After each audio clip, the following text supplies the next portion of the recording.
નમસ્કાર મિત્રો, હું મોહન ગઢવી ગુજરાતી દુનિયા યુટ્યુબ ચેનલમાં ફરી એકવાર આપ સૌ મિત્રોનો હાર્દિક સ્વાગત કરું છું. મિત્રો, 2025નું ચોમાસું ગુજરાત માટે કેવું રહી શકે છે? 2025ના ચોમાસાની આગાહી કરવી સંપૂર્ણપણે તો હમણાં શક્ય નથી, કારણ કે હવામાન વિભાગ અને નિષ્ણાંતો દ્વારા લાંબા ગાળાની આગાહીઓ સામાન્ય રીતે મે અથવા જૂન મહિનામાં જાહેર કરવામાં આવે છે. જો કે મિત્રો, હું આજના વિડીયોમાં ઉપલબ્ધ માહિતી, ભૂતકાળના ચોમાસાના વલણો, હવામાન નિષ્ણાંતોની સંભવિત આગાહીઓ અને ગુજરાતની ભૌગોલિક સ્થિતિને ધ્યાનમાં રાખીને એક વિગતવાર માહિતી આપીશ. આ વિડીયોમાં આપણે ચોમાસાની શરૂઆત, તેની અસરો, વરસાદનું વિતરણ, ખેતી ઉપર આનો પ્રભાવ અને સંભવિત પડકારો જેવા મુદ્દાઓને સામેલ કરીશું. મિત્રો, વિડીયો ખૂબ જ ખાસ રહેવાનો છે, માટે વિડીયોને છેલ્લે સુધી જોવા તેમજ લાઇક અને શેર કરવા ખાસ વિનંતી. અને જો તમે આ ચેનલ ઉપર પહેલી વાર આવ્યા છો તો હમણાં જ ચેનલને સબસ્ક્રાઇબ કરી લેજો. તો ચાલો આજનો આ મહત્વપૂર્ણ વિડીયો શરૂ કરીએ. મિત્રો, ગુજરાત એ ભારતનું એક એવું રાજ્ય છે જ્યાં ચોમાસું એક મહત્વની ઘટના છે. ખેતી, પાણીનો પુરવઠો અને આર્થિક પ્રવૃત્તિઓ માટે ચોમાસું એક આધાર સ્તંભ છે. 2025નું ચોમાસું ગુજરાતમાં કેવું રહેશે તે અંગેની ચર્ચા કરતા પહેલા આપણે સમજવું જરૂરી છે કે ચોમાસું એક જટિલ હવામાન પ્રક્રિયા છે, જેમાં અનેક પરિબળો જેમ કે અલ નીનો, લા નીના, હિન્દ મહાસાગરનું તાપમાન અને વૈશ્વિક આબોહવા પરિવર્તનની અસરો ભૂમિકા ભજવે છે. ગુજરાતમાં ચોમાસું સામાન્ય રીતે જૂનના મધ્ય ભાગમાં શરૂ થાય છે. ભારતીય હવામાન વિભાગ અનુસાર દક્ષિણ પશ્ચિમ ચોમાસું સૌ પ્રથમ કેરળમાં પ્રવેશે છે, ત્યારબાદ તે ઉત્તર પશ્ચિમ દિશામાં આગળ વધે છે. ગુજરાતમાં ચોમાસાની સત્તાવાર રીતે શરૂઆત સામાન્ય રીતે 15 જૂનથી કરી અને 20 જૂન દરમિયાન થાય છે. આ સમયગાળા દરમિયાન દક્ષિણ ગુજરાતના જિલ્લાઓ જેમ કે વલસાડ, નવસારી અને સુરત સહિતના વિસ્તારોમાં વરસાદની શરૂઆત થાય છે. 2025માં પણ આ નિયમિત સમય મર્યાદામાં ચોમાસું આવવાની શક્યતા છે, પરંતુ હવામાન નિષ્ણાંતોના મતે જો અલ નીનોની અસર ઓછી રહેશે અને લા નીનાની સ્થિતિ સક્રિય થશે તો ચોમાસું વહેલું આવી શકે છે. ઉદાહરણ તરીકે, હવામાન નિષ્ણાંત અંબાલાલ પટેલે 2024માં આગાહી કરી હતી કે ચોમાસું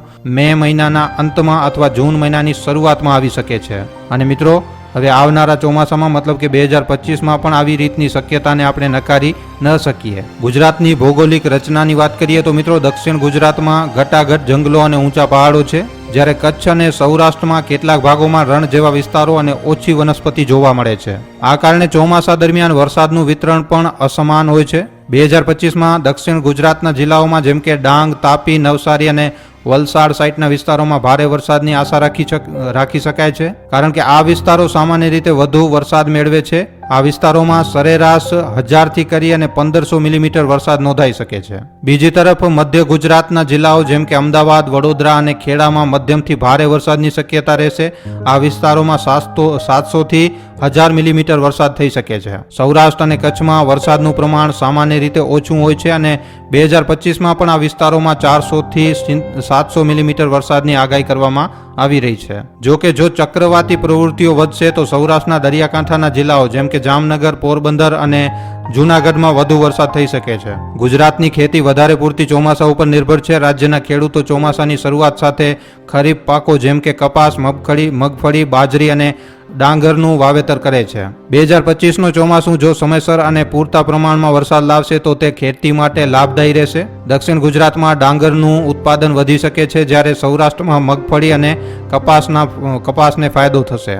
જો કે અતિવૃષ્ટિની સ્થિતિ ખેડૂતો માટે નુકસાનકારક બની શકે છે. ભૂતકાળમાં 2019માં અને 2021ના ચોમાસામાં ભારે વરસાદને કારણે નીચાણવાળા વિસ્તારોમાં પૂર આવ્યું હતું, જેનાથી પાકને નુકસાન થયું હતું. 2025માં જો ચોમાસું સંતુલિત રહેશે, એટલે કે ના તો ખૂબ ઓછો વરસાદ થશે કે ના તો પછી ખૂબ વધારે વરસાદ થશે, તો ખેતીનું ઉત્પાદન સારું રહેશે. બીજી તરફ જો ચોમાસું નબળું રહેશે તો કચ્છ અને ઉત્તર ગુજરાતના ખેડૂતોને સિંચાઈની સમસ્યાઓ ભોગવવી પડી શકે છે. ગુજરાતના મોટા શહેરો જેમ કે અમદાવાદ, સુરત, વડોદરા અને રાજકોટમાં ચોમાસું અલગ અલગ અસરો લાવે છે.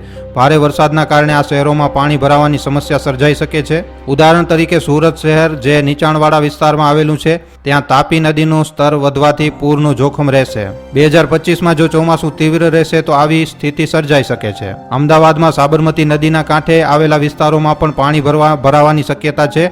આ ઉપરાંત શહેરી વિસ્તારોમાં ટ્રાફિક જામ, રસ્તાઓનું નુકસાન અને વીજ પુરવઠામાં વિક્ષેપ જેવી સમસ્યાઓ પણ ઉદ્ભવી શકે છે. જો કે સમયસર વરસાદ શહેરોના પાણીના સ્તરને સુધારવામાં મદદ કરશે અને ગરમીથી રાહત પણ આપશે. 2025ના ચોમાસામાં કેટલીક પડકારો પણ સામે આવી શકે છે. જો ચોમાસું અનિયમિત રહેશે, એટલે કે લાંબા સમય સુધી વરસાદ નહીં પડે અને પછી અચાનક ભારે વરસાદ થશે, તો તેનાથી પૂર અને દુષ્કાળ બંનેની સ્થિતિ સર્જાઈ શકે છે. કચ્છ જેવા રણ પ્રદેશોમાં ઓછો વરસાદ દુષ્કાળનું કારણ બની શકે છે, જ્યારે દક્ષિણ ગુજરાતમાં વધુ પડતો વરસાદ પૂર લાવી શકે છે. આ ઉપરાંત વૈશ્વિક આબોહવા પરિવર્તનની અસરોને કારણે ચોમાસાની પેટર્નમાં ફેરફાર જોવા મળી શકે છે.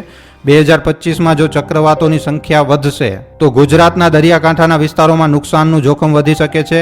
આવા સંજોગોમાં સરકાર અને સ્થાનિક વહીવટતંત્રને પૂરતી તૈયારી કરવી જરૂરી બનશે. ચોમાસાને સફળતાપૂર્વક સાંભળવા માટે સરકાર અને સમાજ બંનેએ સહયોગ કરવો જોઈએ. સરકારે ચોમાસા પહેલા નદીઓની સફાઈ, ડેમનું નિરીક્ષણ અને પૂર નિયંત્રણના પગલાં લેવા જોઈએ. ખેડૂતો માટે સમયસર હવામાનની આગાહીઓ પહોંચાડવી અને જરૂરી સહાય પૂરી પાડવી પણ મહત્વનું છે. સમાજે પણ પાણીનો સંગ્રહ, વૃક્ષારોપણ અને પર્યાવરણની જળવળીના જેવા પગલાં લઈને ચોમાસાને વધુ લાભદાયી બનાવવામાં યોગદાન આપવું જોઈએ. અંતમાં મિત્રો, 2024નું ચોમાસું ગુજરાત માટે એક મહત્વનો સમયગાળો હશે. જો તે સમયસર અને પૂરતા પ્રમાણમાં વરસાદ લાવશે તો રાજ્યની ખેતી, પાણીનો પુરવઠો અને આર્થિક સ્થિતિને ફાયદો થશે. જો કે અનિયમિત વરસાદ અથવા અતિવૃષ્ટિની સ્થિતિ પડકાર ઊભા કરી શકે છે.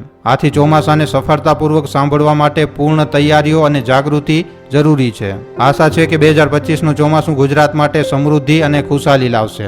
આ ખતરનાક હવામાનની સ્થિતિ ગુજરાત ઉપર ઘણી રીતે અસર કરશે. ચાલો આ અસરોને આપણે વિગતવાર સમજીએ. સૌથી પહેલી અસર મિત્રો ખેતી ઉપર જોવા મળશે. એપ્રિલ મહિનો ખેતી માટે મહત્વનો સમય છે. આ સમયે ઘઉં, બાજરી અને કેરી જેવા પાકની કાપણી ચાલુ હોય છે. કમોસમી વરસાદ અને આંધીથી આ પાકને મોટું નુકસાન થશે. ખાસ કરીને સૌરાષ્ટ્રમાં કેરીના પાકને ભારે નુકસાન થવાની શક્યતા છે, જે ખેડૂતોની આર્થિક સ્થિતિ ઉપર અસર કરશે. બીજી અસર મિત્રો, શહેરી વિસ્તારોમાં સમસ્યા વધશે. અમદાવાદ, સુરત, વડોદરા જેવા મોટા શહેરોમાં ભારે વરસાદથી પાણી ભરાવાની સમસ્યા ઊભી થશે. રસ્તાઓ ઉપર પાણી ભરાવાથી ટ્રાફિક જામ થશે અને નીચાણવાળા વિસ્તારોમાં રહેતા લોકો મુશ્કેલીમાં પડશે. આંધીથી વીજળીના થાંભલા અને તાર તૂટવાના જોખમ રહેશે, જેના કારણે પાવર કટ પણ થઈ શકે છે. પછી દરિયાકાંઠાના વિસ્તારોમાં જોખમ રહેશે. સૌરાષ્ટ્ર અને કચ્છના દરિયાકાંઠે ઊંચા મોજા અને વાવાઝોડાના કારણે માછીમારોને દરિયો ન ખેડવાની સલાહ આપવામાં આવશે. ગામડાઓમાં ઘરોને નુકસાન થવાની શક્યતા છે અને દરિયાકાંઠે પૂરનો જોખમ વધશે મિત્રો. આના પછી મિત્રો જે ચોથી અસર પડશે એ આરોગ્ય ઉપર પડશે. ભેજનું પ્રમાણ વધવાથી ગરમીની સાથે ઉકળાટનો અનુભવ થશે અને આના કારણે હીટ સ્ટ્રોક અને ડિહાઇડ્રેશનના કેસ વધશે. વરસાદ પછી મચ્છરોનું પ્રમાણ વધવાથી ડેન્ગ્યુ અને મલેરિયા જેવું રોગોનું જોખમ રહેશે. આ ખતરનાક હવામાનની સ્થિતિથી બચવા માટેના ઉપાયો ઉપર વાત કરીએ તો મિત્રો, સૌથી પહેલાં ખેડૂતો માટે પાકને સુરક્ષિત સ્થળે ખસેડવો અને જો કાપણી શક્ય હોય તો વહેલી કરી લેવી. વરસાદથી બચવા માટે પાકને ઢાંકવાની વ્યવસ્થા કરવી. શહેરી નાગરિકો માટે ઘરની બહાર નીકળતી વખતે છત્રી અને રેનકોટ સાથે રાખવો. નીચાણવાળા વિસ્તારોમાં રહેતા લોકોએ પાણી ભરાવાની સ્થિતિમાં સલામત સ્થળે જવું. માછીમારાઓ માટે હવામાન વિભાગની ચેતવણીઓ ઉપર નજર રાખવી અને વાવાઝોડાની આગાહી દરમિયાન દરિયો ન ખેડવો. સરકારી તંત્ર માટે પૂર અને આંધીની સ્થિતિ માટે અગાઉથી તૈયારી કરવી. રાહત ટીમો તૈનાત રાખવી અને લોકોને સમયસર ચેતવણી આપવી. 2025નો એપ્રિલ મહિનો ગુજરાત માટે હવામાનની દૃષ્ટિએ ખતરનાક સાબિત થઈ શકે છે. આંધી, તુફાન, વાવાઝોડું અને કમોસમી વરસાદની સ્થિતિ રાજ્યના અલગ અલગ વિસ્તારોમાં અસર કરશે.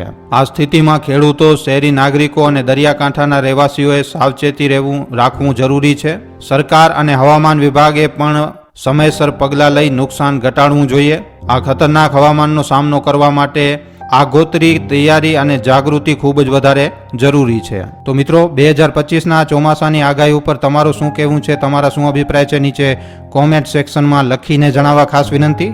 જો વિડીયો પસંદ આવ્યો છે તો વિડીયોને ખાલી તમારા સુધી સીમિત ન રાખતા તમારા મિત્રો સાથે, પરિજનો સાથે, વોટ્સઅપ ઉપર, ફેસબુક ઉપર, યુટ્યુબ ઉપર જેટલો બની શકે વધારેમાં વધારે આ વિડીયોને શેર જરૂર કરજો. તો આજના વિડીયોમાં આટલું જ. હવે આપણે મળશું ફરીવાર એક નવા વિડીયો સાથે. ધન્યવાદ.